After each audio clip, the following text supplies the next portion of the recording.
বন্ধুরা আমার, ভাইরা আমার, আমার আল্লাহ রাব্বুল আলামিন এই দুনিয়ার ভিতরে মানুষ করে বানানোর পরে আপনাকে আমাকে এমনে এমনে ছেড়ে দেন নাই। কোন পথে গেলে জান্নাত, কোন পথে গেলে জাহান্নাম, কোন পথে গেলে লাভ আর কোন পথে গেলে লোকসান, কোন পথে ভালো, কোন পথে মন্দ, কোন পথে কল্যাণ, কোন পথে অকল্যাণ, কোন পথে শিরক বেদাত, কোন পথে তাওহীদ রিসালাত, কোন পথে কুফর আর কোন পথে ইসলাম জানানোর জন্যে যুগে যুগে মানুষদের মাঝ থেকে যাচাই করে বাছাই করে করুণা করে দয়া করে মায়া করে একদল উত্তম চরিত্রের মানুষ, যাদের জীবনে গুনাহ নাই, গুনাহ হওয়ার সম্ভাবনাও নাই, এমন একদল মানুষকে আমার আল্লাহ আমাদের জন্য নবী এবং রাসূল করে পাঠাইছে। বলেন সুবহানাল্লাহ। লক্ষ লক্ষ নবী আল্লাহ পাঠিয়েছেন। এই নবীদেরকে আল্লাহ এক একটা অনন্য বৈশিষ্ট্য দিয়েছেন, স্পেশাল কোয়ালিটি দিয়েছেন। শরীয়তের ভাষায় যারে কয় মুআজ্জাজা, এমন একজন নবী পাবেন না যেই নবীরে আল্লাহ এক একটা বৈশিষ্ট্য দেন নাই। এক একজনকে এক একটা উপাধিও দিয়েছেন। যেমন আদামু সফিউল্লাহ, আদামু সফিউল্লাহ আবুল বাশার, নূহ আদমের সানি, ইব্রাহিম খলিলুল্লাহ, ইসমাইল জাবিউল্লাহ, মুসা কালিমুল্লাহ, ঈসা রূহুল্লাহ। সুলাইমান নবীরে দিলেন রাজত্ব, দাউদ নবীরে দিলেন সুন্দর কণ্ঠ, ইউসুফ নবীরে দিলেন সুন্দর চেহারা। স্বাভাবিকভাবে প্রশ্ন জাগে, সব নবীরে সব দিলেন, আমার নবীরে কি দিলেন জানতে মন চায় নাকি চায় না? আমার নবীর বিখ্যাত তিনটা উপাধি, তিনি ইমামুল মুরসালিন, তিনি খাতামান নবিয়্যিন, তিনি রাহমাতুল লিল আলামিন। এই তিনটা উপাধি এই দুনিয়াতে কোনো নবী এবং রাসূলের নাই। আমার নবী ইমামুল মুরসালিন, তিনি খাতামান নবিয়্যিন, তিনি রাহমাতুল লিল আলামিন। এই তিনটা উপাধি তার। আমরা যখন জানতে চাইলাম সব নবীরে সব দিলেন, আমার নবীরে কি দিলেন? সাহাবিন, তাবিন, তাবে তাবিন, উম্মাহাতুল মুমিনিন, আইম্মে মুজতাহিদিন, আইম্মে শরীয়ত, আইম্মে তরিকত, সালফে সালিহিন, উলামায়ে মুতাকাদ্দিমিন মুতাআখিরিন, ইমাম সাহেবান, মুফাসসিরিনে কেরাম, মুফতিয়ানে আযাম, মুহাদ্দিসিনে কেরাম, সবাই মিলে একমত হয়ে গেল। শোনো শোনো শোনো, 1,24,000 বলো আর 2,24,000 বলো, সকল নবী এবং রাসূল মিলে যা, আমার নবীজি একাই তা। সবাই মিলে যা, আমার নবীজি একাই তা। সুলাইমান নবীর রাজত্ব আমার নবীর আছে নাকি নাই? দাউদ নবীর সুন্দর কণ্ঠ আমার নবীর আছে নাকি নাই? ইউসুফ নবীর সুন্দর চেহারা আমার নবীর আছে নাকি নাই? মুসলমান, রাতের বেলা শান নামাজ পড়ে প্রচণ্ড গরমের মাঝে আমার নবী চলে গেলেন আম্মাজান আয়েশা রাদিয়াল্লাহু তাআলা আনহার হুজরায়। নবীজি ডেকে বললেন, আয়েশা, প্রচণ্ড ভ্যাপসা গরম, ও আয়েশা একটু স্বস্তির নিঃশ্বাস ফেলতে চাই, ঘরের আঙ্গিনায় খেজুর পাতার পাটি বিছাও। আম্মাজান আয়েশা পাটি বিছালেন, আসন পেতে বসলেন। আল্লাহর নবী আম্মাজানের কোলে মাথা রেখে শুয়ে পড়লেন। আর চতুর্দশী পূর্ণিমার চাঁদ আকাশে হাসে, ফকফকা জ্যোৎস্না, আমার নবী শুয়ে আছেন মায়ের কোলে। আমার আম্মাজান আয়েশা আলতো করে কপাল টিপে দেয়, চুলের মাঝে বিলি কেটে দেয়। দূরের এক সাহাবা নবীর সাথে দেখা করার জন্য এসেছেন। তিনি চমকে উঠলেন, তিনি থমকে দাঁড়ালেন, তিনি আশ্চর্যান্বিত হয়ে গেলেন। তিনি অবাক বিস্ময়ে তাকিয়ে দেখলেন, একটা চাঁদ আকাশে হাসে, আরেকটা চাঁদ আম্মাজান কুলের ভিতরে শুয়ে আছে। তিনি একবার আকাশের চাঁদের দিকে তাকায়, আর একবার আম্মা জান আয়েশার কুলের দিকে তাকায়। তিনি বুঝতে চায়, তিনি কিংকর্তব্য বিমূঢ় হয়ে গেলেন, সিদ্ধান্ত নিতে পারছিলেন না আকাশের চাঁদ সুন্দর নাকি আম্মা জান আয়েশার কুলের চাঁদ সুন্দর। বারবার একবার আকাশে, একবার জমিনে, আরেকবার আকাশে, আবার জমিনে, বারবার তিনি তাকাইতেছিলেন কোন চাঁদটা সুন্দর। অবশেষে তিনি রায় দিয়ে দিলেন, আনমনে তিনি বলে উঠলেন, ও মাওলা তুমি সাক্ষী থাকো, আমার মন সাক্ষী দিয়েছে আকাশের চাঁদের চাইতে আমার মায়ের কোলে শোয়া আমার নবীজি আকাশের চাঁদের চাইতে আরো কোটি গুণ বেশি সুন্দর। বন্ধুরা আমার, ভাইরা আমার, এই নবীজি আল্লাহ তাবারক ওয়া তাআলা ১,৫০০ বছর আগে দুনিয়াতে পাঠিয়েছেন। এন্তেকালের ৮১ দিন আগে, নবী যেদিন এন্তেকাল করবেন তার ৮১ দিন আগে আল্লাহর নবী চলে গেলেন আরাফার ময়দানে, জাবালে রহমত পাহাড়ের কিনারে। যারা হজে গিয়েছেন তারা দেখেছেন আরাফার ময়দানে ছোট্ট একটা পাহাড় আছে, পাহাড়টার নাম জাবালে রহমত, রহমতের পাহাড়। আল্লাহর নবী বসে আছেন পাহাড়ের কিনারে পাদদেশে। গোধূলি লগ্ন পরন্ত বিকেল, সূর্য ডোবো ডোবো প্রায়, আমার নবী বসে আছেন ওটের পিঠে। বলো সুবহানাল্লাহ। নবী বসে আছেন ওটের পিঠে। কথা মনে আছে? এন্তেকালের কতদিন আগে? কথা কয় না, কতদিন? সভাপতির মনে নাই, কয়দিন? ৮১ দিন। সবাই আপনার দিকে চাইয়া রয়েছে, কয় সভাপতি কথা কয় না, আমরা কথা কইয়ে কি লাভ? কয়দিন আগে নবীজি বসে আছেন ওটের পিঠে। গোধূলি লগ্ন পরন্ত বিকেল, সূর্য ডুবু ডুবু প্রায়, সূর্যের সোনালি রোদটুকুন আমার নবীর চেহারা মুবারকে বাঁকা হয়ে পড়েছে। আমার নবী কি অসুন্দর না সুন্দর? কম না বেশি? প্রমাণ আছে নাকি নাই? সৌন্দর্যের বর্ণনা আপনারা সোশ্যাল মিডিয়াতে শুনেছেন না, আজকে নতুন করে আর শোনাতে চাই না। আমার নবী অনেক সুন্দর। তিনি মধ্যম আকৃতির ছিলেন, তিনি লম্বাও ছিলেন না, খাটো ছিলেন না।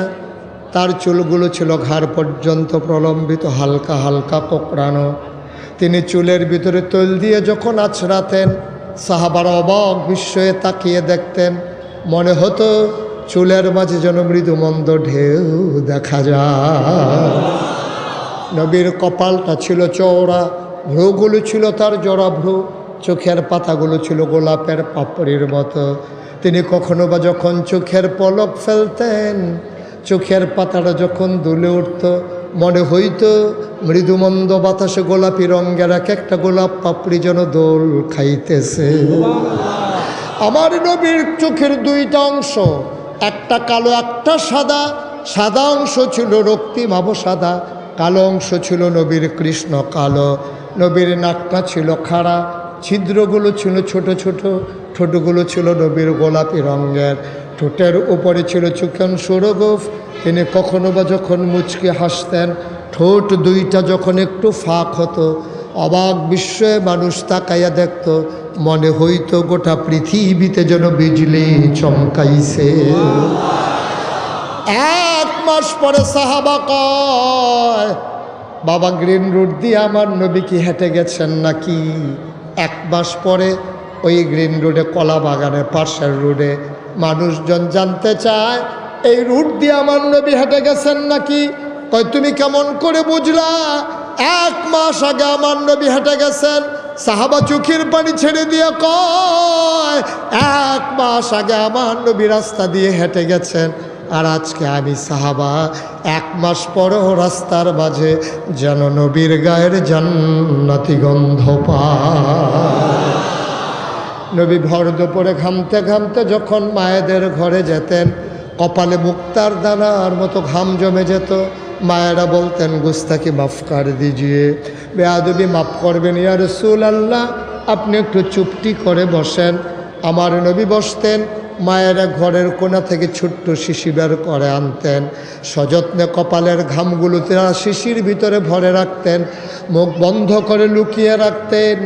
ঈদ যখন আসতো, বিয়ে যখন হতো, ওই জমানো ঘামগুলো তারা আতর হিসাবে ব্যবহার করতেন।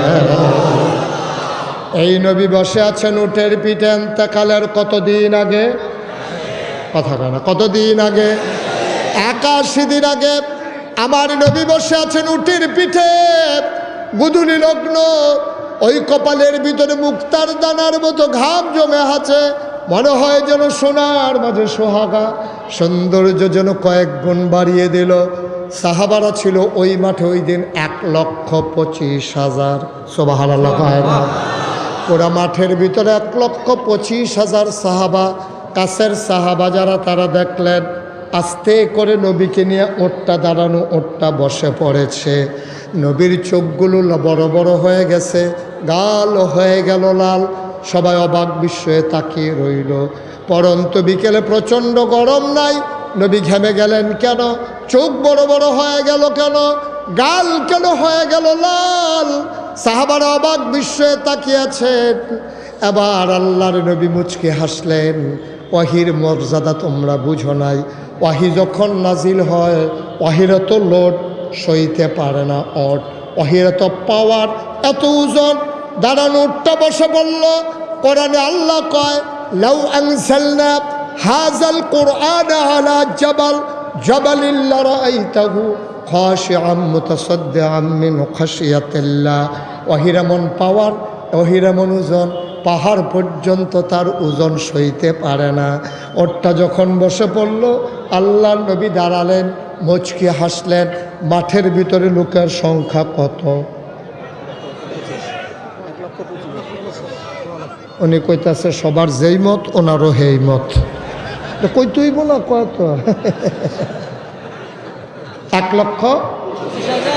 1,25,000 সাহাবা।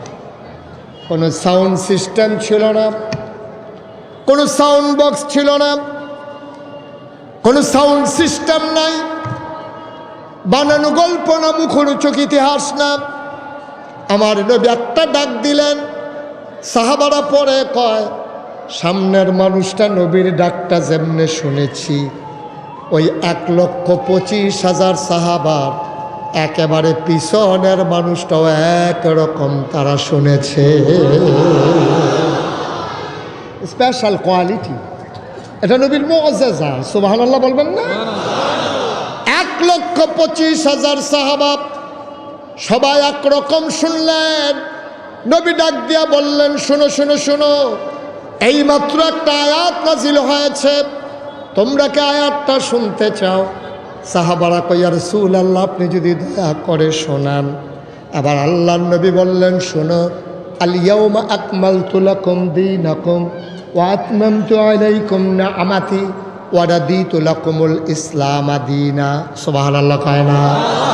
আল্লাহ ডেকে কয়, নবী গো, আপনি বলে দেন, আল ইয়াউমা, আজকের এই দিনে। দিনটা ছিল কতদিন আগে? দিনটা ছিল ইয়াউমুল আরাফা, ইয়াউমুল জুমআ, দিনটা ছিল শুক্রবার, দিনটা ছিল জুমার দিন, দিনটা ছিল আরাফার দিন। ও মুসলমান, আল্লাহর নবী কয়, আল ইয়াউমা আকমালতু লাকুম, আজকের এই দিনে আমি আল্লাহ পরিপূর্ণ করে দিলাম তোমাদের জন্য দীনাকুম, তোমাদের ধর্ম, ওয়া আতমামতু আলাইকুম নি'মাতি, তোমাদের জন্য আমি নিয়ামত যথেষ্ট করে দিলাম, ওয়া রাদিতু লাকুমুল ইসলাম দীনা, আর তোমাদের জন্য মনোনীত একটা ধর্ম দিলাম, ধর্মের নাম হলো ইসলাম। বলো সুবহানাল্লাহ। আল্লাহ বলছেন, আল ইয়াউমা আকমালতু লাকুম দীনাকুম ওয়া আতমামতু আলাইকুম নি'মাতি ওয়া রাদিতু লাকুমুল ইসলাম দীনা। তাইলে আমরা সবাই একমত হয়ে যাই, আমাদের রবকে, আল্লাহ, দিন কি? নবী মুহাম্মদুর রাসূলুল্লাহ সাল্লাল্লাহু। এজন্য আমরা মাগরিবের পরে, ফজরের পরে ওজিফা আদায় করি, রাদিতু বিল্লাহি রাব্বাও ওয়া বিল ইসলাম দীনাও ওয়া বিমুহাম্মাদিন সাল্লাল্লাহু আলাইহি ওয়াসাল্লাম নাবিয়্যাও ওয়া রাসূলা সাল্লাল্লাহু। সবাই পড়ে না আমিন। তাহলে দিন কি অপূর্ণ না পরিপূর্ণ? লা ইন শাকারতুম লা আযীদান্নাকুম, নিয়ামত বাড়াই দেব, তবে শুকরিয়া আদায় করো। আমিও বলি ওয়াজ দেব, তবে সুবহানাল্লাহ বড় বড় করে বলো। বলেন সুবহানাল্লাহ। আল্লাহ যেন তৌফিক দান করে, সবাই পড়ে আমিন। আওয়াজ কি আসতে হবে না জোরে হবে? বলিষ্ঠতার সাথে আওয়াজ হবে। আস্তে আওয়াজের দিন তো শেষ। আস্তে আওয়াজের দিন কি এখন আর আছে? এখন যার যত জোর আছে জোর দিতেই থাকবেন, আল্লাহ যা করে করবেন ইনশাআল্লাহ। আবার এই জোর ঘরে গিয়ে দেওয়ার দরকার নাই, যেখানে দরকার সেখানে আমিন কর। তাইলে প্রমাণ হয়ে গেল ইসলাম কি অপূর্ণ না পরিপূর্ণ? পরিপূর্ণ মানে তো ঢাকার মানুষ বুঝার কথা। আরও সহজ করে বুঝাই, এই যে বোতলটা আমি পানিটা নাড়তেছি, নড়ে? তাইলে বোঝা গেল এখানে এখনো একটু কম আছে। তাইলে একেবারে পরিপূর্ণ তাকমিল মানে কি? আমি মুখটা খোলার সাথে সাথে দেখবো সমান সমান। এই সমান সমান পানি থেকে আমি যদি এক ঢুক পানি খেয়ে ফেলি, তাইলে কি সমান থাকবে না কমে যাবে? সমান সমান পানির মাঝে আমি যদি এক কোষ পানি দেই, তাইলে কি সমান থাকবে না পড়ে যাবে? তাইলে হয় কমে যাবে, নাইলে পড়ে যাবে। সমান সমান মানে হচ্ছে আলিয়াউমা আকমালতু লাকুম, অর্থাৎ একেবারে সমান সমান, কমও নাই বেশিও নাই। এটার নাম হচ্ছে ইসলাম। সুবহানাল্লাহ বলবেন না? জোরে বলবেন না সুবহানাল্লাহ?